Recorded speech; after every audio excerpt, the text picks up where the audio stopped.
Kirby here. I'm in Pinch Creek today, down by the creek, and I just thought I'd begin my video here.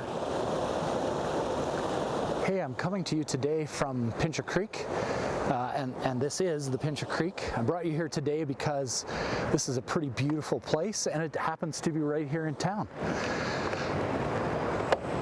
This is the Green Bridge right by the community center, and Canyon is over that way. I thought I'd come and talk with you a little bit today about poetic techniques. Techniques that authors use to liven their poetry, to bring their message, their ideas, their images to us as readers. I thought I'd stop and talk about this little place because maybe this is poetry inspiring for you. It certainly is for me. I thought I'd talk about certain poetic techniques that authors use to bring their poetry alive. Things like assonance and consonance, sound words, the idea of alliteration or onomatopoeia, the idea of metaphor and simile, creating images for us in our minds while we read the words on the page. Also things like juxtaposition, putting together things that aren't similar in order to create a message. These are all tools that authors use, poets use, and they pack meaning into a few words, and then it's our job to take those words that they've given us, understanding the techniques that are used, and unpack those things so we can gather the meaning. Also over here is a First Nations buffalo jump. It's certainly not as famous as the head smashed in buffalo jump that we all know near Fort Macleod. This one is just quite a tall hill and then a cliff that comes down to the creek bed. Over the years, my children and I and my wife have played down here in the creek when it's a good hot summer day, and at times, although I haven't, I know that other people have found bones littered among the clay at the bottom of the creek. Although we won't be here when I talk about these techniques, at least you can begin in somewhere beautiful. Hey, here I am in the classroom, going to talk with you about poetic techniques and figures of speech. I thought I'd record it in here and be able to give you something tangible to look at as we were recording. So these are really in no order, but they are all poetic techniques or figures of speech that you're going to need to know as you work your way through grade 10, grade 11, and grade 12, specifically in English Language Arts 10-1, 20-1, and 30-1. So our first term is a pun. You will note these probably are the source of all dad jokes. It's play on words, often using words that sound the same in more than one situation. So I'll give you a couple of examples. So a vulture gets on an airplane carrying 2 dead raccoons, and the stewardess looks at him and says, "Hey, I'm sorry, sir, only 1 carrion allowed per passenger." 2 fish swim into a concrete wall. One turns to the other and says, "Damn." Ha. Yes, dad joke again. Finally, there's one person who sent 10 different puns to friends with the hope that at least one of the puns would make them laugh. But no pun in 10 did. Yeah, they're terrible, aren't they? So I think it's really important for us to understand exactly what those puns were. So typically on an airplane, you take a carry-on, but the word carrion is a word for dead animals. So that's the word that sounds the same but has 2 different meanings. Same thing with damn. One is an expletive or swear word. The other one happens to be usually what a dam is made out of. And the last one, no pun in 10 did. Well, usually we say no pun intended. And so the sound is similar, but the meanings are different. So the next one we're going to talk about has to be denotation and connotation. Now, these are not poetic techniques or figures of speech. What they do is describe the difference between the dictionary or literal meaning of a word and the feeling that goes with the word.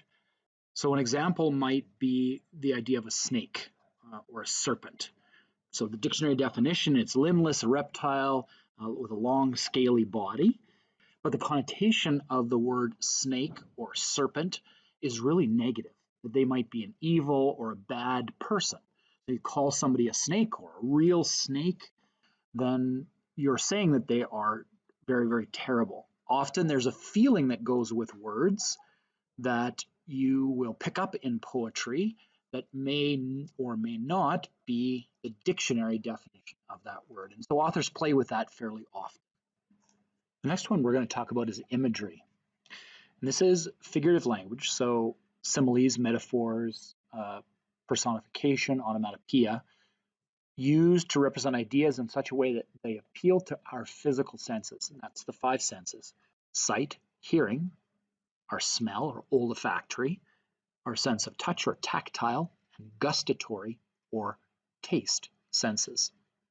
It often is associated more with the mental pictures that are created for us, but truly it can be any of those 5 senses that help us engage with the words of the poet. So try these examples on for size. It was dark and dim in the forest. That's a visual image. The children were screaming and shouting in the fields. That's a sense of hearing or auditory. He whiffed the aroma of brewed coffee. That evokes our sense of smell, and it's really about our noses and our olfactory sense. The girl ran her hands through the soft satin fabric. This appeals to our sense of touch or our tactile sense. The fresh and juicy orange was very cold and sweet. This might have an effect on our sense of taste or our gustatory sense. The next technique we're going to talk about is personification. You probably have heard about this before. It's the figure of speech whereby authors give non-human objects human qualities. And it's something that we do fairly often. Some examples: lightning danced across the sky. The wind howled in the night. Car complained as the key was roughly turned in its ignition. Rita heard the last piece of pie calling her name. My alarm clock yells at me to get out of bed every morning. So we take human qualities and add them to things that just simply are not human. The alarm clock can't yell. The pie can't call someone's name. The car does not complain. Those are human things, human actions, human qualities that we put on things in order to make them kind of more accessible to us. The next one we're going to talk about is oxymoron. It's when an author or a poet puts together words that contradict each other. You may be familiar with some of these. Sweet sorrow, that's a Shakespearean word. Random order, think about that for a second.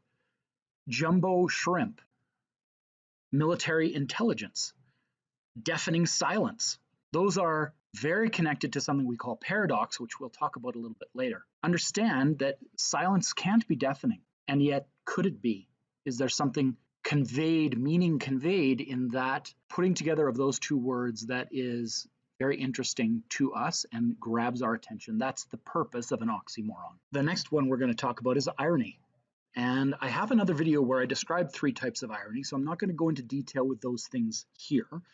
What I do want to do is talk a little bit about expectation. Irony is about what we expect not being the case. So here are some examples. In Fahrenheit 451 by Ray Bradbury, it's a novel often studied in English 30-2. Firemen set books on fire rather than put the fires out. It's one of the top 100 list of banned books in America, which is ironic because the novel is about the dangers of book burning and censorship in society. So on many levels, there's some irony in that one. A short story by O. Henry called The Gift of the Magi, story where a wife cuts her long hair and sells it to have the money to buy her husband a pocket watch chain, and he sells his watch to buy her a hair accessory, and so both of them are without any gifts that are useful, and certainly not what they expected from their efforts. Now on to alliteration. Alliteration is a technique by where an author repeats a word initial consonant sounds. Okay, so what does that mean? Come and clean the chaos in your closet. That repetition, come, clean, chaos, closet, is what alliteration is. The big bad bear scared all the baby bunnies by the bushes. Shut the shutters before the banging sound makes you shudder. Go and gather the green leaves on the grass. Please put away your paints and practice the piano. All of those are alliterative. And all they do is bring our notice to the sound that's made when we read those. Bang, crash. Those are onomatopoeic words, and that's what we're talking about next. It's a poetic technique where an author uses sound words, words that sound like the sound they're trying to make, to get us to hear the sound they're trying to make. Interesting, isn't it? Let me read you an example. This is an Edgar Allan Poe poem. How they clang and clash and roar, what a horror they outpour on the bosom of the palpitating air. Yet the ear, it fully knows by the twanging and the clanging how the danger ebbs and flows, yet the ear distinctly tells, jangling and the wrangling, how the danger sinks and swells. There you go. So we have some examples, twanging, clanging, horror, clang, clash, and roar. Those are all examples of onomatopoeia. If you think of old style Batman comics, slam, bang, crash, that's onomatopoeia. This next technique, poetic technique called allusion, is actually a very interesting one, and one that you will hear and may not even understand in pop culture, listening to songs on the radio, etc. It's where one author uses a very small and indirect reference to a person, a place, a thing, an idea, historical event, book, and that brings with it all sorts of meaning, even though in the work the author's reference is very small. So listen for these examples. Don't go all Homer Simpson on me. Really small, but it brings in all of what Homer Simpson does and is, and how he acts in all of the TV shows. And if you're familiar with those, then that meaning comes with those two words, Homer Simpson. I'll make an allusion to the most alluded to book in all of literary works, and that's the Bible. So he was a good Samaritan yesterday. Well, that brings in the whole meaning of the story of the Good Samaritan. Now, you'd have to know that, of course, or she turned the other cheek after she was cheated out of a promotion. Well, that reference, those four words, turn the other cheek, are a reference to Matthew 5, I believe, and where Jesus teaches that you should forgive somebody that you've wronged and not seek revenge. All of that meaning comes flooding with those four words in reference. And you hear it all the time on the radio and in different songs. Hey, back again. Just so you know, this isn't the classroom. This is my house, because we're all on self-isolation, COVID-19, blah, blah. That's all I'm going to say about that. Moving on. Apostrophe is the next technique we want to talk about.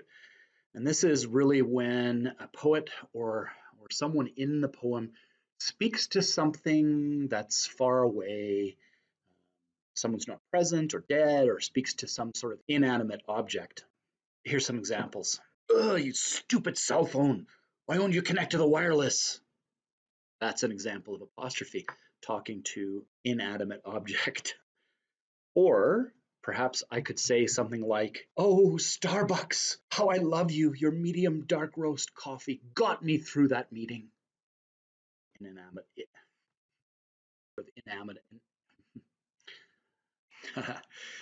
Four words are going to all deal with sound. So assonance, consonance, cacophony, and euphony.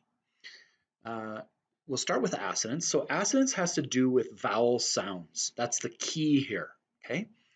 It's when an author uses two or more words close to one another, repeating the same vowel sound, but those may start with like different consonant sounds. Here's some examples of it. So, famous poem, do not go gentle into that good night. Old age should burn and rave at the close of day. Rage, rage against the dying of the light. Grave men near death who see the blinding sight. Blind eyes could blaze like meteors and be gay. Rage, rage against the dying of the light. The repetition of the A sound, age, rage, grave, blaze, gay, day, all the way through is what we would call assonance.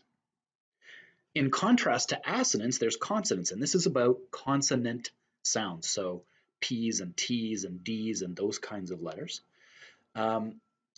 It's where those are repeated throughout, and often this is kind of quick succession, so lots in a small space. An example, Rap rejects my tape deck, ejects projectile, whether Jew or Gentile. I rank top percentile, many styles, more powerful than gamma rays. My grammar pays like Carlos Santana plays.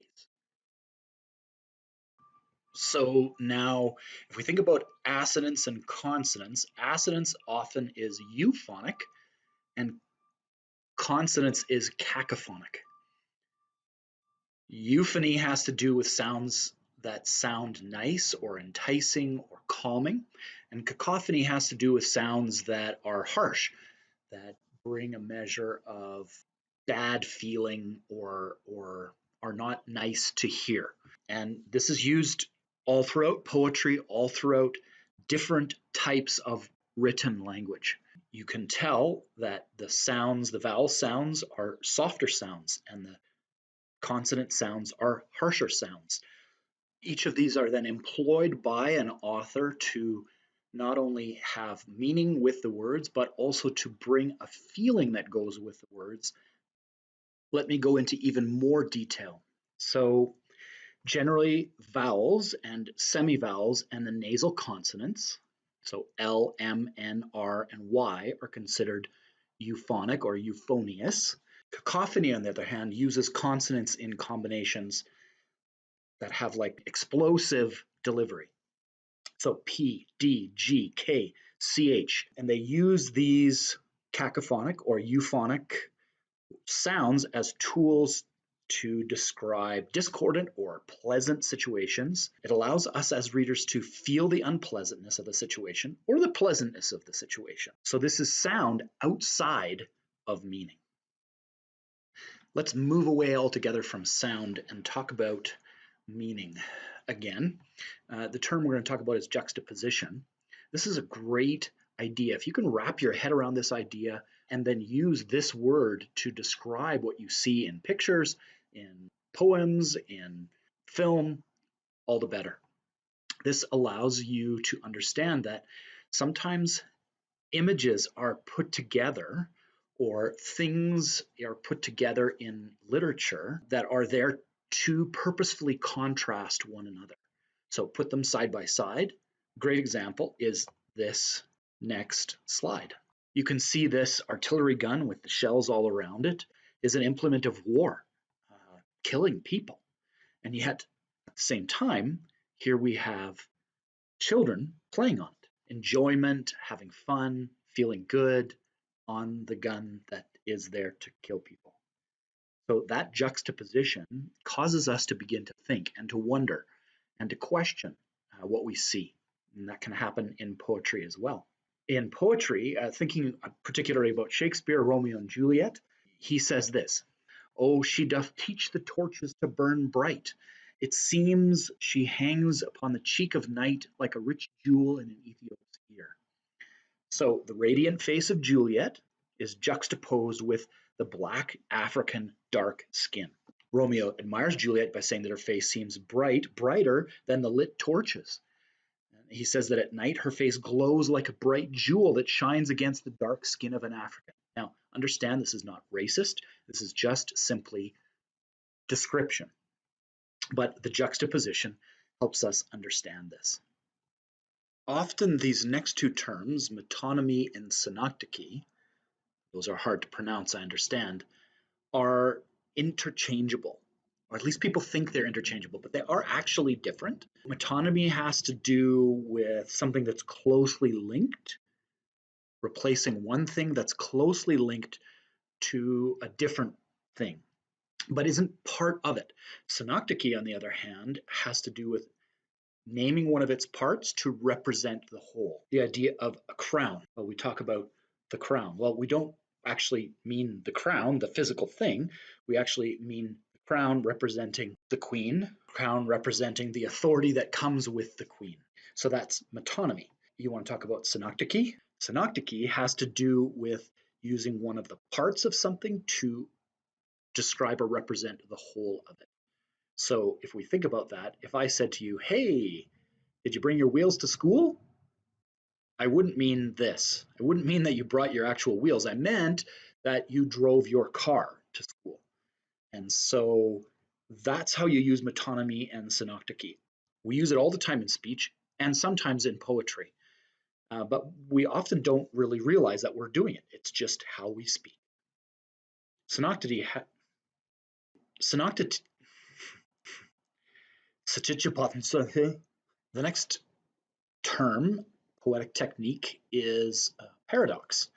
And this one's hard to wrap your head around. Paradox is a large concept, often confused perhaps with oxymoron, very much related to it. On first reading, something may be considered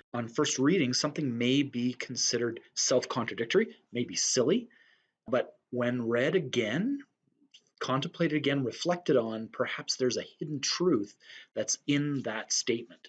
Often used to make a reader think over an idea in an innovative new way. Sometimes it illustrates an opinion or is a statement contrary to accepted traditional ideas. It strives to create feelings of intrigue and interest in the reader's minds, and to make them think deeper and harder and enjoy the real message of the poem as they are able to think deeper and harder. A couple of examples. What a pity that youth is wasted on the young. You can see how that maybe doesn't make sense to begin with, but then as you think about it, it makes more sense. I can resist anything but temptation. And there's kind of this interconnectedness between temptation and resisting